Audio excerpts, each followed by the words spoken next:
Psalm 23 verses 1 to 3. The Lord is my shepherd. I lack nothing.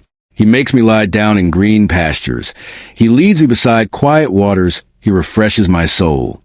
He guides me along the right paths for his name's sake. God is saying to you today, I am leading you, even when you cannot see where the path goes, even when the valley is dark. I am your shepherd, and I do not lose my sheep. Psalm 23 is perhaps the most beloved passage in all of Scripture. It has been read at bedsides of the dying, in the pits of grief, in the quiet moments of morning devotion for thousands of years. And it endures not because it is beautiful poetry, though it is, but because it is true. David, who wrote this psalm, knew what it meant to be a shepherd. He spent years in the fields of Bethlehem, watching over sheep before he became a king. He knew the vulnerability of the flock. He knew how easily sheep could wander, how helpless they were against predators, how entirely they depended on the one who led them. And from that knowledge, he wrote, The Lord is my shepherd.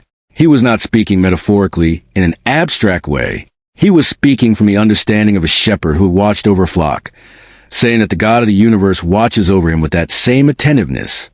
Because of this, I lack nothing. Not I lack nothing when circumstances are perfect. Not I lack nothing when I have everything I want.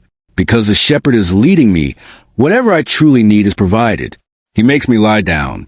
Sometimes God's provision looks like rest.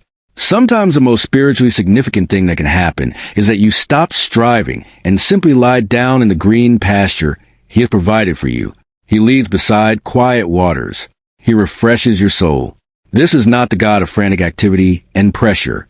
This is a God who knows that souls need restoring, and he is committed to being the one who restores yours.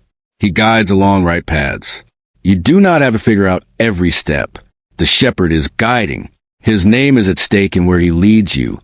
He will not take you somewhere that leads to destruction. Whatever season you are in, he is still your shepherd. He has not stepped away from the flock. He is present. He is guiding. And because he is, you do not lack what you truly need. Type amen if the Lord is your shepherd today.